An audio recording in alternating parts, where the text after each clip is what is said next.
Welcome along to another Mayo Football Show podcast.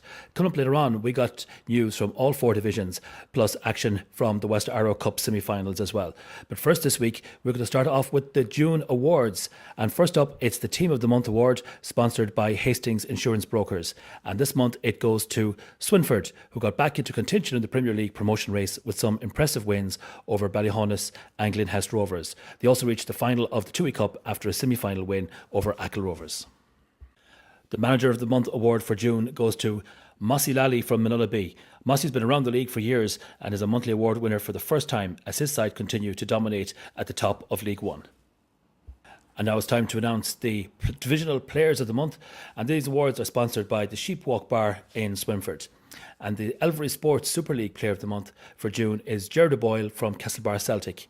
Even though his side has been through a recent bad run of results, O'Boyle has put in some big performances and has been the standout player for Michael McNicholas's side.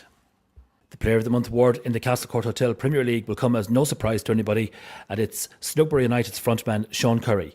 Curry's been in inspirational form recently, scoring 7 goals in the month of June as his side moved to the top of the table and progressed to the final of the Tui Cup. Player of the Month in the three-store League One goes to Killala's centre-back Kevin White, who has been in great form at both ends of the pitch for Vincent Carney's side. White hit a stunning free kick against local rivals Crossmolina in the semi-final of the Toner Cup and also kept his cool in the penalty shootout to help his side reach the final. The Killeen Sports Ground League 2 award goes to Danny Langdon of Hollister. Langdon scored 4 goals in the month of June as he ensured his side remained at the top of the table and also helped them reach the McDonald Cup final, where he scored a double in their 3-2 win over Claremorris B. And last but certainly not least, our Young Player of the Month award for June is sponsored by Oliver Kelleher, and the winner is Harvey O'Brien from Claremorris. Harvey began his first season in Mayo League football playing for Claremorris B in League 2. But within weeks, he was promoted to the Super League side, where he's made the right back spot his own, and he was a major factor in his side going unbeaten in the month of June.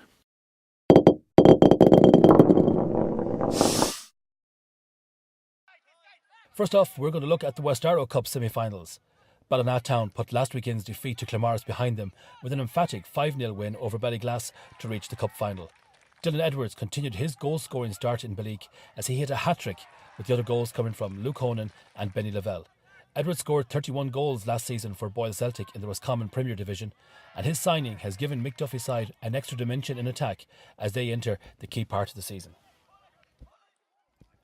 Ballyglass now face Ballina again next weekend in the quarter-final of the Connacht Gold Super Cup. In the second semi-final, Manila continued to live up to their cup pedigree with a 3-1 win over Straden Foxford United at Green Road. Straden Foxford took the lead just before the half-hour mark thanks to Johnny Kokoza, but Inda McGahan had Manila back on level terms minutes later to leave the sides level at the break.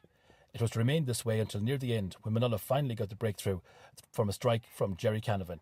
Jerry McHale added a third to put the tie beyond doubt. In the Elvery Sports Super League, Castlebar Celtic kept their long unbeaten home record intact as they ended their 4-game losing streak as they battled to earn a 1-1 draw with rivals Westport United. Westport had the chance to cut Ballina Town's lead at the top of the table to just 6 points and looked on course to do so after they took the lead on 28 minutes, Darren Brown heading home a corner as he found himself unmarked 10 yards out. Celtic though were back on level terms just after the hour mark when Gerard Boyle headed home a left wing cross to leave Gary Cunningham with no chance in the Westport goal and to earn his side a share of the spoils. In the Castlecourt Hotel Premier League, Bangor Hibs hit a late equaliser to deny Westport United B a massive 3 points at the bottom of the table. Westport looked like they had done enough to hold on as Michael Gibbons put in a man-of-the-match performance in goal to deny Hibs on numerous occasions. Westport took the lead on 25 minutes when Damien Gibbons headed them in front after a well-worked move down the right wing. From then on, Bangor Hibs had all the chances, but just when it looked like the equaliser would never come, Anthony Coyle headed home a Michael Riley corner to deny Westport the crucial 3 points. Con Rangers moved above Ballyglass B and out of the relegation zone with a 6-0 victory over Rape Prendergast side. It was a big win for the North Mayo side, and their best performance of the season came just at the right time. Luke Rowan scored twice, with the other goals coming from Owen Prendergast, Matthew Lenihan, Ger Lovett and Paul Hughes. Swinford moved into joint second place in the Premier League and maintained their recent good run of form with a 3-0 win away to Fahey Rovers. The Young Player of the Month for April, Martin Murphy, was once again on target, hitting 2 of the goals, with the excellent Joe Slevin netting the other.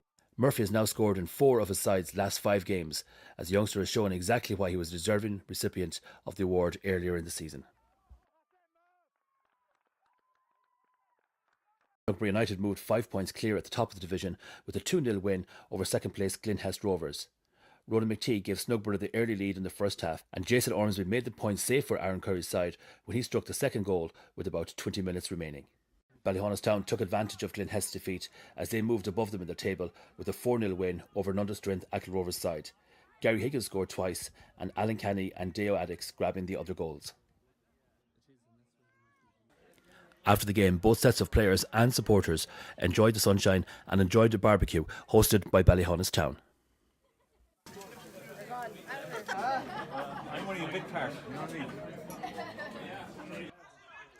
In the three-store League 1, the clash of the weekend came as Manula B took on Ballina Town B. Just before kick-off, Manula B were presented with their Team of the Month award for March and April. And on the pitch, they boosted their title chances with a massive 2-0 win over second-place Ballina Town B. Manula took the lead in the first half as Roger Clark was quickest to react as he finished into an empty net after a good save by the Ballina keeper. Manula had to wait until injury time to put the game beyond doubt as Alan McHale hit the all-important second goal. Ballina were awarded a spot kick in the dying moments of the game, but they weren't able to convert the chance as the effort went high over the bar. Mossy, you have to be happy with your team's performance there. Happy with the results, the performance, no. But I mean, it was look at all the pressure was on Ballina. They had to come up and to beat us. And in this division, it's nice to play football the whole time and the whole lot, but sometimes it's not bad to be ugly, and we were ugly, and we can do ugly and we can do nice, and today we were ugly, but I mean, they never give up, and we're top of the table for a reason, and tables don't lie, and we're in a good place. That's the main thing. I think you've put some distance now between the two teams. I think you're going 5 points clear of Ballinatown B, so it's looking good, really. Yeah, well, we have Killala, who are a very good side, you know. We probably played our best football of the whole season in the Killala game, and we got nothing out of it. And they were the only one to beat us in the league.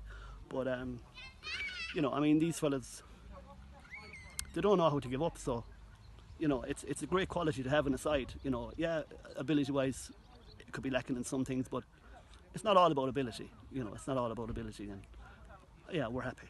We're happy. That's the main thing. You'll take the 3 points. Best of luck, Mossy, for the rest of the season. Worries. Thanks a million. Thank you.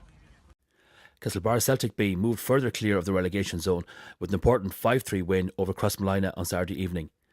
Despite going a goal behind after just 5 minutes, they had 5 goals without reply to take control of the game and keep up their recent good run of form. Corey Scahill hit his first goals of the season as he struck a hat-trick, with the other goals coming from Donal Irwin and Rory Nevin. Crossmolina did pull 2 goals back late on, but Celtic stood firm to move 5 points clear of the relegation zone. Killala moved within 2 points of Ballinatown B in second place with a 7-0 win over an under-strength Mulranny United side on Sunday morning. The goals came from Ryan Sweeney, Aaron O'Boyle, Des McGowan, Matthew Langdon Long and Kyle McLaughlin. Partry Athletic dried Kilmore right back into relegation battle with a 2-1 win over the North Mayo men on Sunday afternoon. The win moved Partry to within a point of Kilmore with 4 games remaining, and with Castlebar Celtic B a further 2 points ahead as the season enters its final weeks. In the Clean Sports Ground League 2, Hollister's title hopes took a massive hit on Sunday morning as they slipped to a 3-2 defeat to local rivals Ballina United. Danny Langdon and Shane McKee were on target for Hollister, while the Ballina United goals came from Martin McDonough, Shane Mahan and Trevor Marshall. Clamorris B moved within 2 points of Hollister with a game in hand after a 5-0 win over Newport Burrishoole on Sunday afternoon. Clamorris B will have the chance to move to the top of the table in 2 weeks' time when they meet Bellavari Blue Bombers in that game in hand. And a quick look at the tables. That win for Clamorris B and defeat for Hollister tightens everything up at the top of the Killeen Sports Ground League 2. In the 3-store Ballina League 1, that win from Manula B over Ballinatown B strengthens their position at the top of the division, while the win for Killala gets them closer to those vital promotion spots. In the Castlecourt Hotel Premier League, that win for Snugborough over Glenhest extends their lead at the top to 5 points, while Ballyhonnestown and Swinford, both winning this weekend, brings them to joint second place. And the fixtures this weekend, it's Cup Week, and the Connacht Gold Super Cup and Connacht Gold Premier Cup quarter-finals take place. In the Super Cup, Castlebar Celtic face Glenhouse Rovers, Kilmacud United host Westport United, Ballina Town and Ballyglass face each other again, and Claremorris will host Westport United B. In the Premier Cup, Manula B once again host Ballina Town, Partry Athletic face Ballyhonus Town, Crossmolina face Snowborough United, and Castlebar Celtic B will play Kilmore. And that's it for another week. Congratulations to all our award winners, and we'll see you next week when we'll bring you all the action from the Connacht Gold Super Cup and the Connacht Gold Premier.